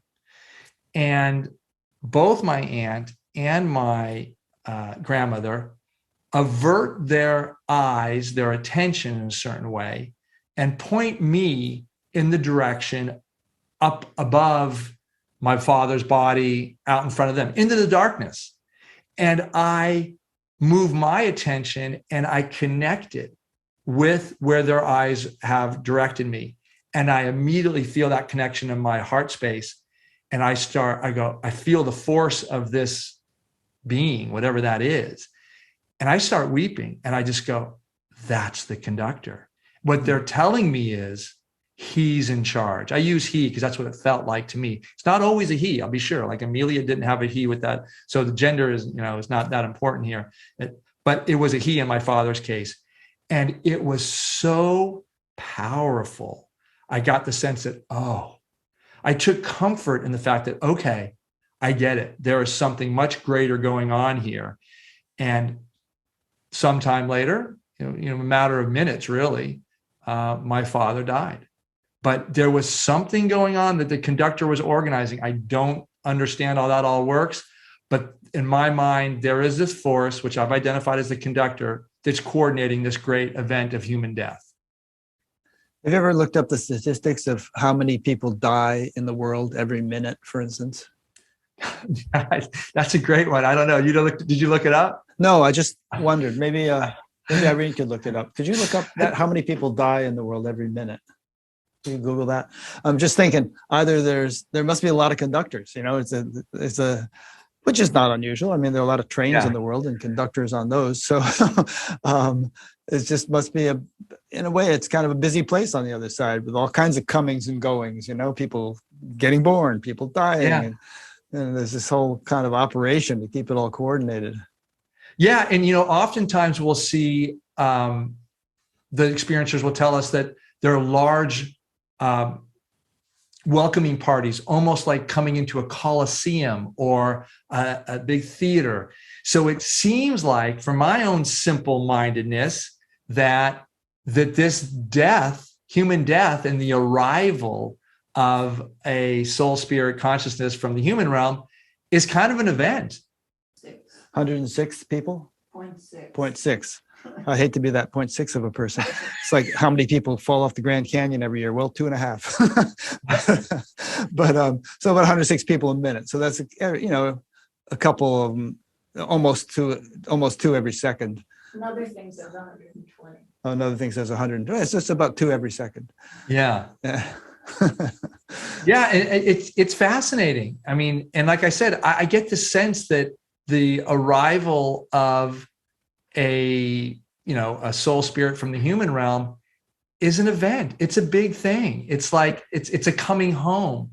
Yeah. And maybe it's no different than the other side, where the birth of a child, and how, you know, communities and families get all excited for the birth of a child. I mean, it's a, you know, I think this fits with more of the Eastern tradition's understanding of our cycling through lives. Yeah. I mean, imagine if you put yourself in their shoes, you know, if this person whom you loved and you haven't seen in 20 or 30 years is going to show up, you'd want to have a big welcoming party, put up some banners and ribbons and balloons. And, you know, it's like, oh boy.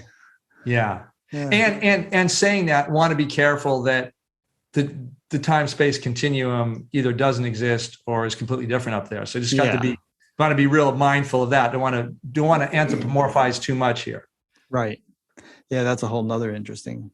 Have you you must have like listened to and read a whole lot of different other sources of information related to this, you know, all the near-death experience books that are out there, and, you know, out-of-body experience books, and talked to a bunch of people. I know you did an interview with Eben Alexander.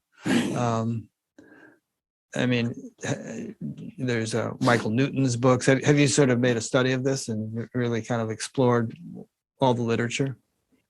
Yes, I've done a pretty exhaustive study of the literature, and the good news is that most of the literature points to a similar understanding of this transition at the end of life. And we've basically talked about it here. I mean, you know, Eben and we've talked, you know, with some frequency about our experiences, both NDEs and my experience of SDEs. And we're like, you know, we just kind of feel like, well, yeah, of course, that's what happens at the end of life. It's different and manifests in different ways. And there's different, you bring your mind with you. So whatever your mind is and the state of your mind obviously creates some of that reality you step into. But generally, it all seems to add up. Now, one of the things we're trying to figure out, and there's really great research done by Gregory Shushin about the NDEs and cultural experiences. That's something I'm really interested in. I mean, when I lived in Central and South America, I lived in Guatemala and Peru, and worked with indigenous cultures. And I had conversations with the shamans, the religious leaders. And one of the things that made sense to me was, you know, the way I understood them, was that they're far more adept and comfortable as a practice with journeying all the time. They're journeying all the time. But it's a different type of journey in the sense that they journey and come back. They journey and come back. And of course, there are shamans that specialize in, you know, being psychopomps, those who help the people on this side transition into the next dimension. Shamans in most of these villages, that's one of their roles, one of their many roles, to escort the dying into their next incarnation, if you will.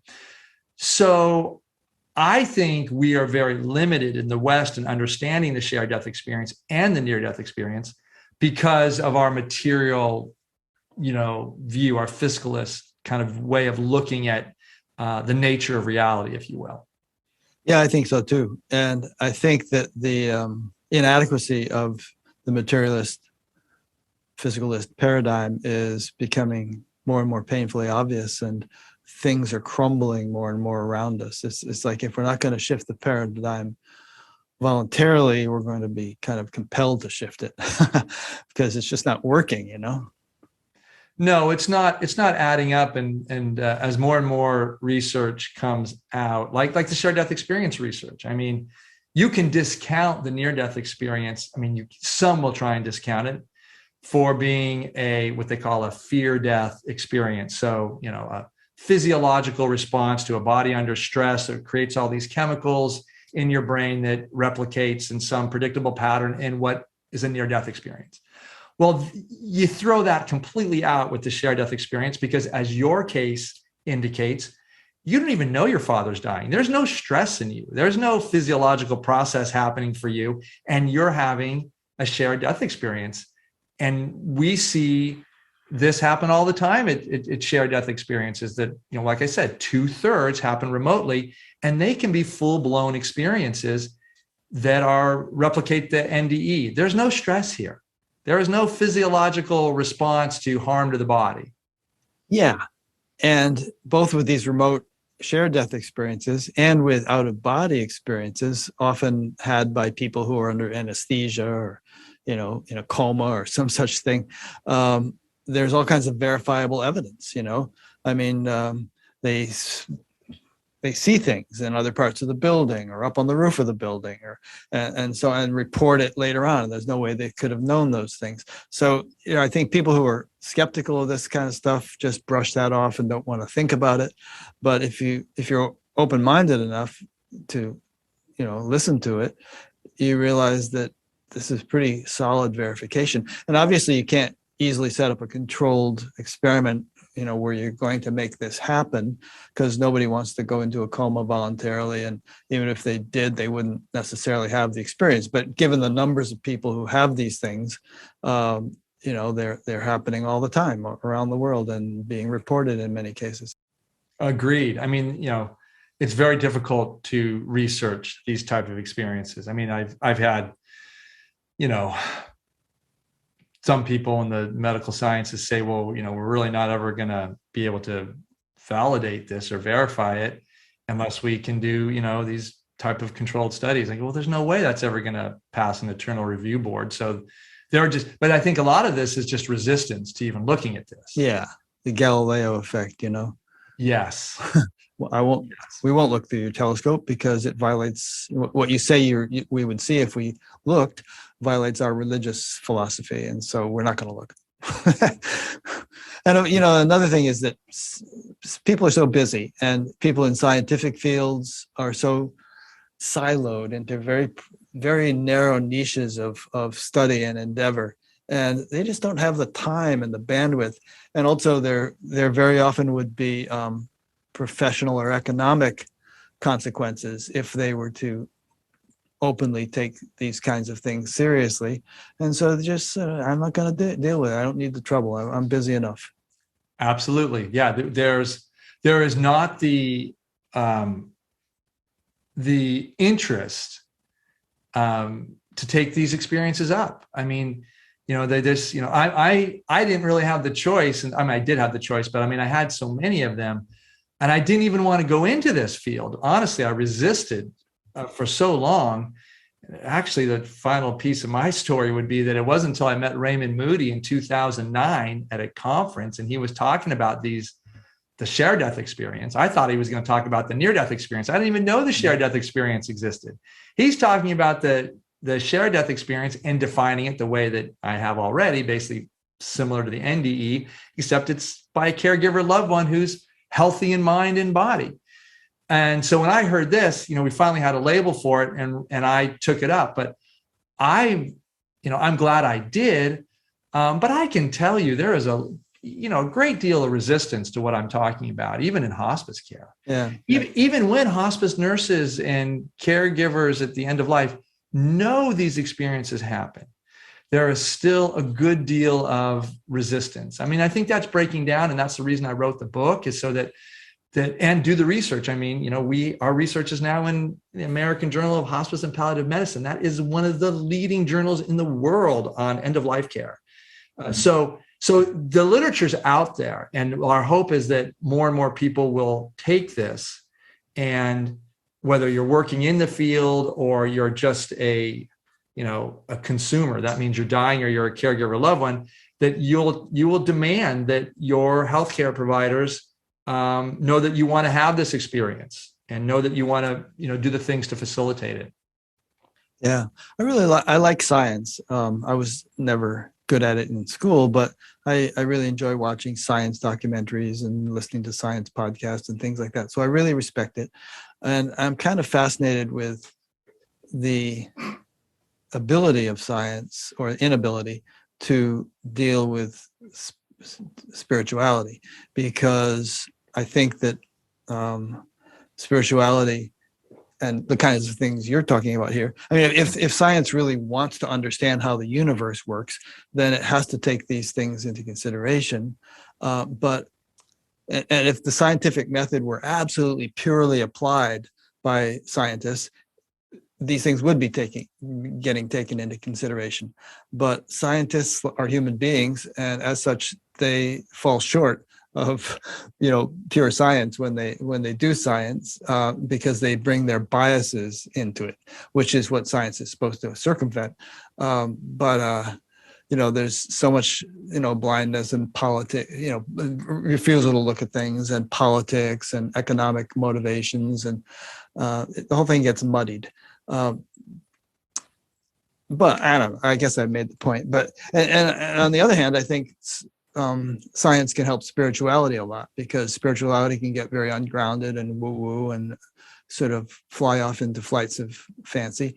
And if we bring a bit of an empirical attitude to it, and insist that what we believe have some kind of experiential verification of some sort, that it can actually be experienced and not just believed, then in that sense, a scientific attitude will help spirituality. So I think maybe we'll, as a culture, evolve toward a time when we don't differentiate the two. They kind of merge into a cooperative venture that somehow takes full advantage of both objective and subjective means of gaining knowledge.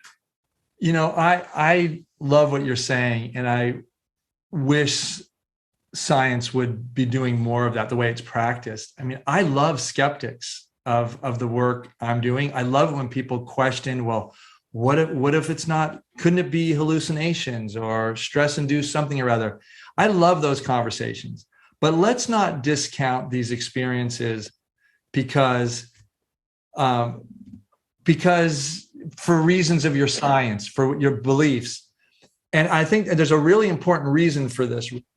And that is that these experiences are so healing to people that they come back and they realize that their loved one is alive and well in a benevolent afterlife. And that is super important, because they know that that this dying person is transitions in a good place. And they say they'll see them again, which is also a wonderful experience, that that your relationship will continue at some point, and their fear of death is alleviated. So there's so many positives that we need to make space for these experiences. Yeah, there's a section towards the end of your book, the last couple of chapters, where you talk about things, the kind of things you just said, the sort of the implications or benefits of opening up to this perspective. And I want to make sure we spend adequate time covering some of those points, and hopefully you'll just do that off the top of your head, because I don't even remember what all the specific points were. But I remember when I listened to those chapters, I thought, oh, we got to really cover some of this stuff. But a few questions came in, so let me just get a few questions down here. This one is from Suki John, or maybe John Suki, in London. And his question is it possible, or her question, is it possible to find out what you were here to accomplish? In other words, like you said, when you're 17, I got to go back. I haven't accomplished what I'm supposed to do. How can a person find out what it is they're supposed to do? That is a great question. And that was one of the next things I was going to say. So very timely. Yeah. Experiencers report that they have a sense for what the human life is about generally. They see it as sitting inside the larger context of their existence. And because of this, they realize there's a purpose for their human life, and they really get about living it.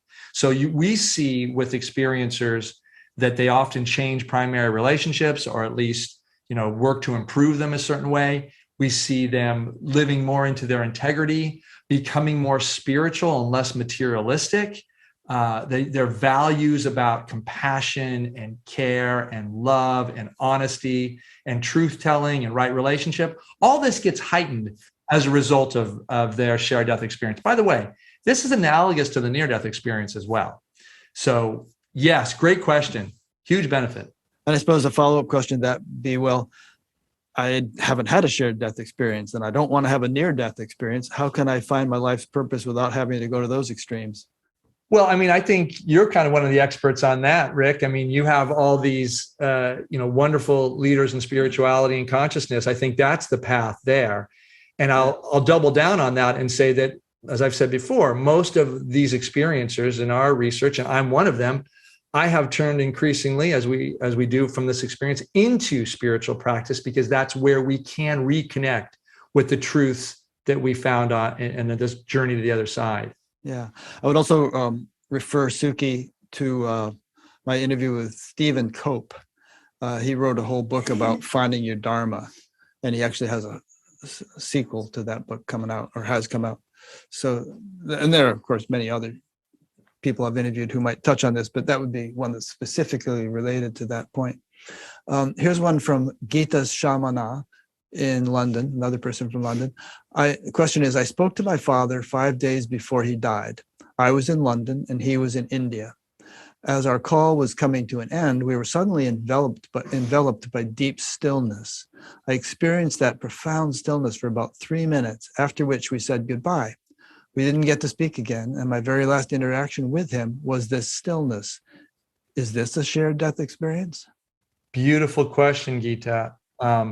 And so this is great, because what we find is 1/4, about 24% of our shared death experiences happen minutes, hours, and in some cases, a day or two before or after the actual physical death. So you might be saying, well, why wouldn't that be another non-ordinary end-of-life experience? Well, because the pattern is really discernible. And that feeling that you're experiencing there, Geeta, that euphoria, that peace, that is part of the shared death experience. I would suggest that I'd have to learn a little bit more, but that would fit in what we see, definitely. And it's similar to yours, Rick, as well. I mean, that kind of, remote and having those feelings of bliss and euphoria. Mm-hmm. Yeah, in her case, it was 5 days beforehand, but in my case, it was kind of simultaneous, but unbeknownst to me. But anyway, yeah, I mean, like you said a minute ago, time isn't linear on the other side, and I don't think it's linear on this side either. It just seems to be, because we're wired to make it seem, because it makes it easier to live life, makes it easier to schedule plane flights and things. But there probably was definitely, what kind of a phrase is that? There must have been something going on with her and her father that they both tuned into this thing. Yeah. And he might, she didn't give us details, but he might not even known he was about to die. And yet they both had this experience. Yes, I would say concur with that completely. I would just encourage her to really lean into that experience and know that that was a shared honoring of her father's imminent transition. Yeah. Here's another Indian person, but this one is in Dallas. Srinath is this person's name. How come only some people feel the near-death experience, and we could also say shared death experience, while most of us do not? That is a mystery. And we can talk a little bit about what we've learned in the research about who has these experiences and who doesn't. What we can tell is that mindfulness practices help. And that's why I highlighted that with Amelia's case, and that sense that she was really breathing with Tom as he was dying. So there is something about being in these flow states, these more receptive states, when you're attuning to the dying and to what's going on around the dying, that you seem to facilitate these experiences. Now, That being said, I worked in Zen hospice, and we were working all the time with this Buddhist, practices of being attuned and present. And I didn't hear of anyone else who had these experiences. So I can't say that that's going to guarantee it. I will say this, that I developed methods to enable the SDE because there was such a demand to know how to have this. And just so you know, the three things I think matter most is, one is you need to know that these experiences happen, and not just a shared death experience, but a whole host of other end of life experiences. And when you know that they happen, that means you'll be more receptive to them when they come. Said differently, you won't distract yourself or push yourself away if all of a sudden you feel a shift in the time-space continuum in the room, or light starts coming in a different way, or you start feeling pressure and elevation, a sense of pulling gravitationally on your chest upward, rather than go, "Ooh, what's that?" and contract. You'll say, "Oh," and you'll let go into it, and then you'll have the experience. So first is awareness of the experience, normalize them. Second would be, it really helps to do our spiritual, psycho-emotional work, if you will, address any unfinished business in our lives, both intrapersonally and interpersonally.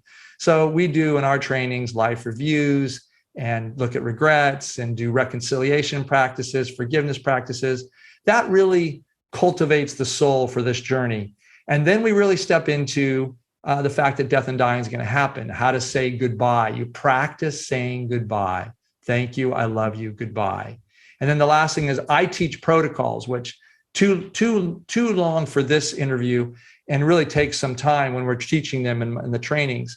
And that is, teach the person who's dying that when they're going through this transition, leaving their human body, I have methods that allow that person to remember to, in a certain sense, turn around and call back to their departed love, to their surviving loved ones, their caregivers and loved ones, and invite them into that space where they are. And so there's a whole series of exercises, not a whole series, but a couple practices that we do to enable that. And I will say, thankfully, this is a pathway program. If you're interested in it, it's on our website. But it really allows people, it empowers them to know that there are things they can do if they really want to have this experience. And in the cases when they don't have it, what we've heard over and over again is they end up having other mystical experiences at the end of life. So they'll often say, I didn't have the shared death experience, but a day later, I had a dream where my father was right there next to me, and he was telling me he was okay, and he thanked me. I'm like, okay, so you didn't have the SDE, but you had a post-death visitation or vision. So all this preparation, I always say the real goal is to prepare for a conscious, connected, and loving end-of-life experience that enables the mystical experiences at the end of life. One thing that comes to mind that I feel like I ought to say because it came to mind is that I interviewed this guy some years ago who later on had an accident where he slipped on some rocks and injured his coccyx or something, so he was experiencing a lot of pain. And he ended up committing suicide, and he had a rather cavalier attitude toward it. It was sort of like he was fully convinced that, we don't die. And he left a suicide note saying, okay, well, look for a kid who has such and such markings on his body or something. That might be me coming back. And he had it all planned out. And I just want to make the point that, in my opinion, and let's see what you think, just because we believe that we don't die when the body dies, shouldn't make us feel like it's no big deal if we off ourselves. We should probably, unless there's severe suffering, and I do believe that maybe these, where they euthanasia programs that they have in Switzerland and even some U.S. states are a wise thing in some cases, but it should kind of be a last resort, because there's, we'll die when we're meant to, perhaps.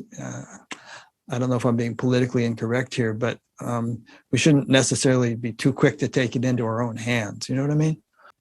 Yeah, I agree with what you're saying. I don't think anybody who's having these experiences, whether it's the near-death experience or the shared death experience, is, saying that because of that experience, they can choose to end their life any sooner than it would under natural circumstances.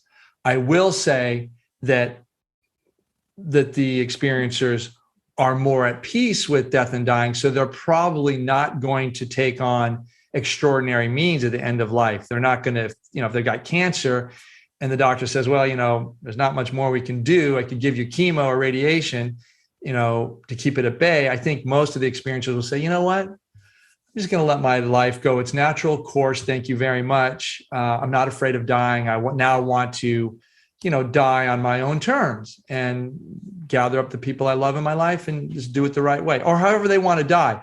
I think there's that middle path there, not clinging to life, yet not clinging to the afterlife. Right. Yeah. Okay, good. Here's a question from Leslie Mack in Massachusetts. Do you know anything about ancestors who are well versus not well? I don't completely understand how to navigate this issue when engaging in mediumship work. I don't know which people on the other side would be wise guides. You know what she means by that question? I think I got it. I think I understand the question. Yeah. I can tell you that in my research, we don't see beings that appear on the other side, either deceased relatives, elevated beings, whatever, that are negative. In other words, they're not there to help assist positively in the transition.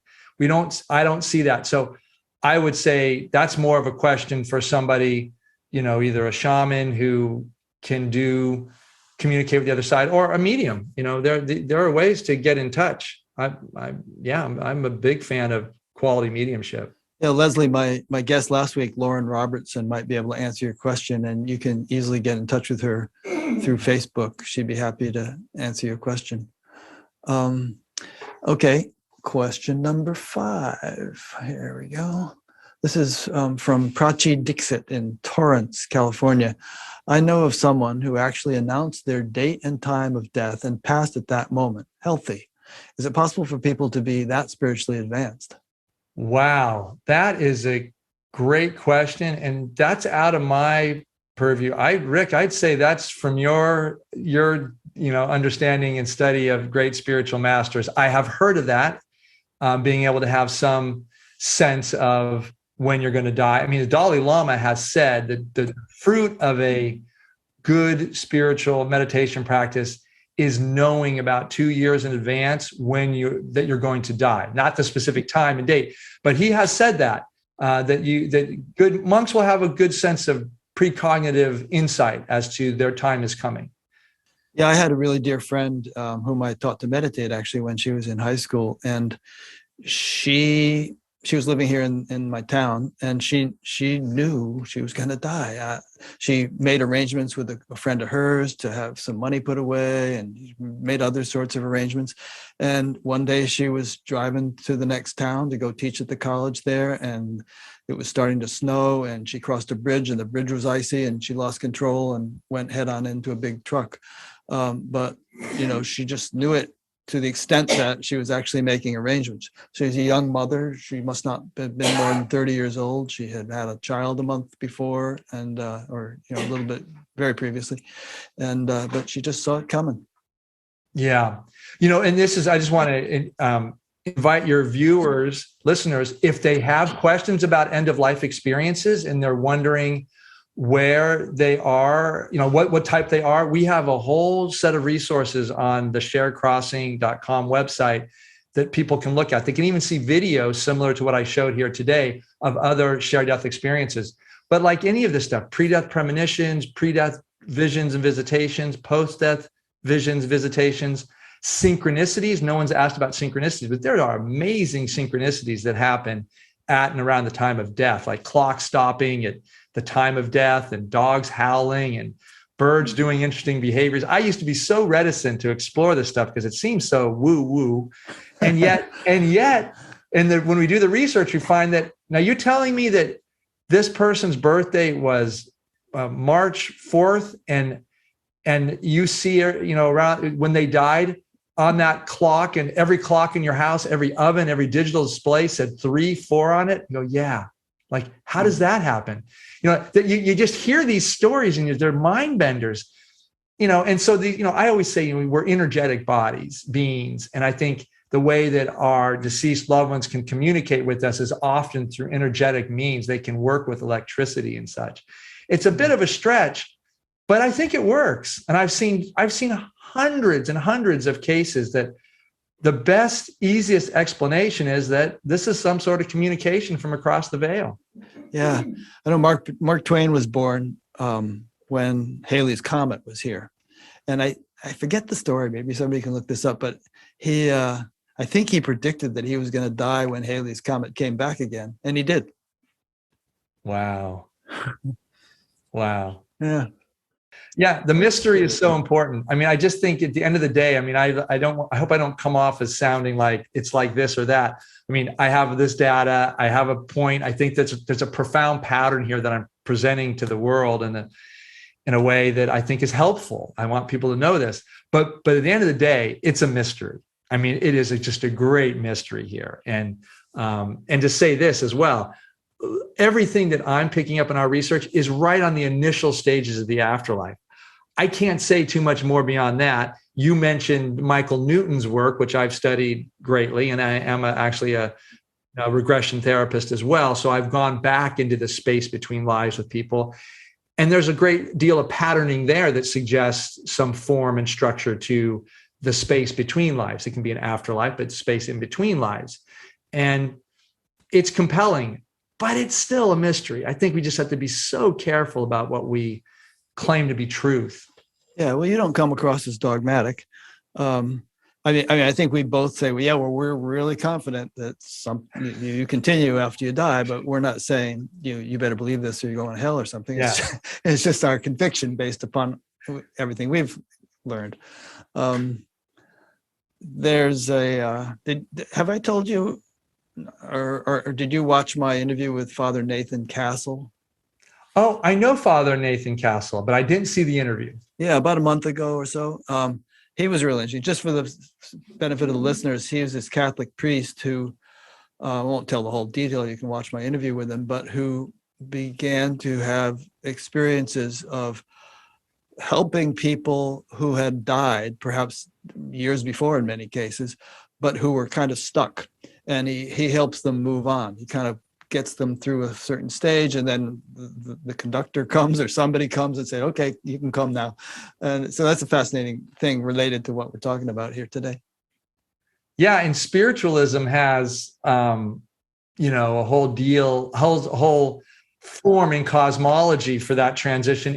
And if you're quote unquote stuck in your transition, there are people who are types of mediums called transport mediums. This is more spiritism than spiritualism, but it all comes from the Allan Kardec tradition out of Europe. Anyway, there's a lot of models and paradigms that look at this and provide support and methods for helping people in their transition. Yeah. Here's a question from my friend Inari Kiuru in Melbourne, Australia. She asks, what key advice would you give to lay people who are about to start or in the very beginning of their death midwife training? Parentheses, she said, this is a volunteer hospice or home role supporting a person passing away as well and as peacefully as possible. So what advice would you give to lay people who are interested in becoming a death midwife?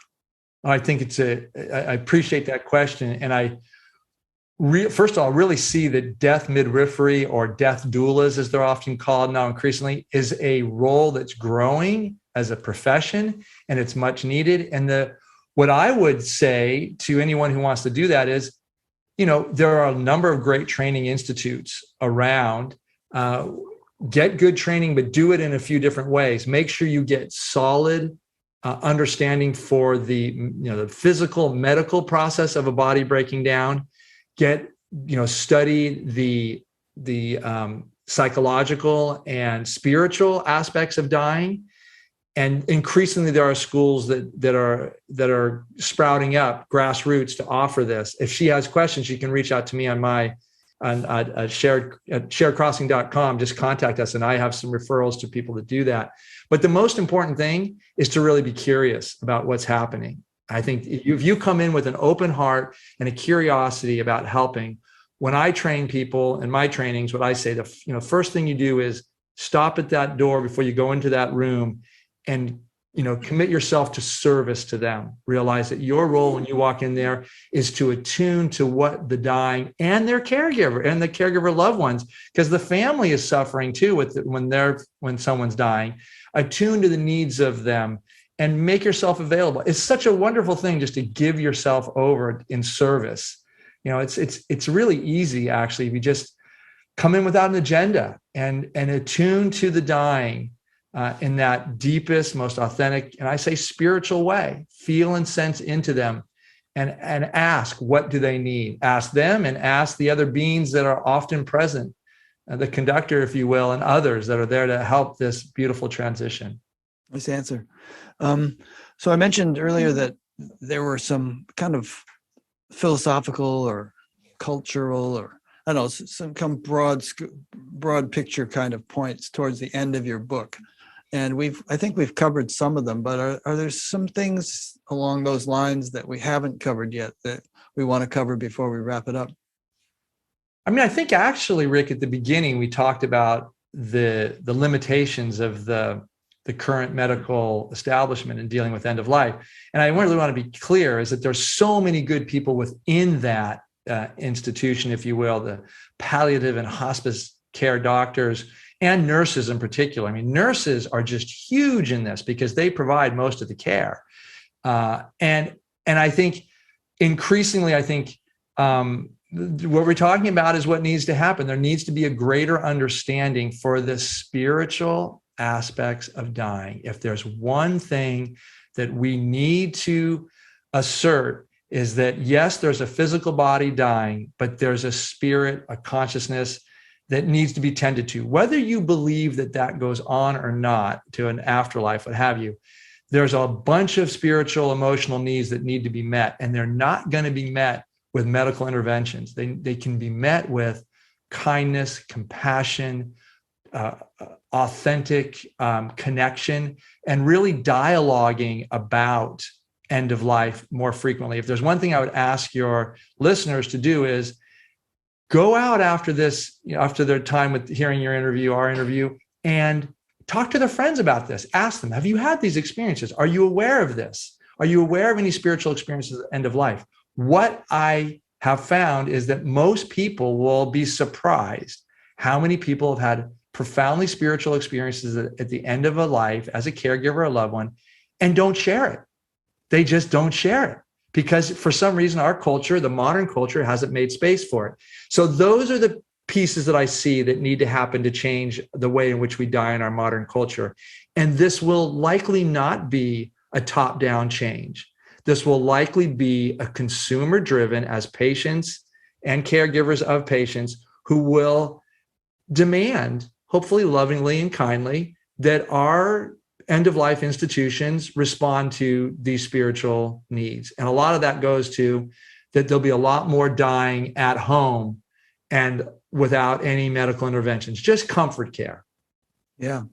I bet you that there are a lot of doctors like Pim van Lommel, who is a cardiologist, a Dutch cardiologist that talks a lot about near-death experiences, but a lot of doctors in roles like his who don't talk about it because they don't want to be ridiculed, by their peers. And it could be one of these things where at a certain point that there'll be a tipping point or a phase transition, and all of a sudden it'll become culturally acceptable a lot quicker than we think, like things have in the United States, gay marriage, for instance, or, some various things that have just undergone this fairly rapid transition.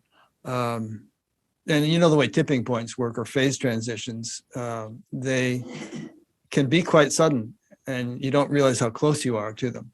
Like, for instance, when you boil water, you can be just a degree or two beneath the boiling point and it doesn't look like much is happening, and just a little bit more heat and all of a sudden it turns to steam. It's boiling. So there could be societal changes like that too, and the way we understand things, the way we the things we accept, the things we believe, and so on. I couldn't agree with you more. And I'm seeing a steady progression to that tipping point. And I think the way it might happen, Rick, is that some major influencers in our culture will speak out in this situation and say, I had the shared death experience. I mean, this was the gift of Eben Alexander to our culture, is that there had been lots of near-death experiences previous to Eben's, and there was gaining acceptability. But when he wrote his book as a neurosurgeon, trained at Harvard, or associate professor of neurosurgery at Harvard, actually, and when he told his story, as he says often, and I just had an interview with him a couple of weeks ago, he said, it's not so much me. He had the credentials. He says, but my story resonated with people and they knew that was true. And I was believable and trustable. And that's what really pushed it forward. And, Anita Morjani then came out after that. And so there's, I think you can look at a similar pattern with the shared death experience, and it can happen a lot quicker because you don't need to brush with death to have a shared death experience. There are lots of influencers, and I know some of them who've had these experiences, but they're telling me they're not ready. They're still reticent to come out and share because they don't want, there's a risk to come off as woo-woo or, out there in some way, but it will happen. And I just hope it's sooner than later. Kim Kardashian, if you're listening. Exactly. Yeah. And, I forget where I heard this metaphor, but it's like changing public opinion or changing. There's certain things which they're like a big, heavy weight or block on a frictionless surface. You can run up against them at full speed, smash your shoulder into them, and you're not going to move them much, but you're going to hurt your shoulder. Or you can just start leaning into them and just keep pushing. And because, they begin to gain momentum.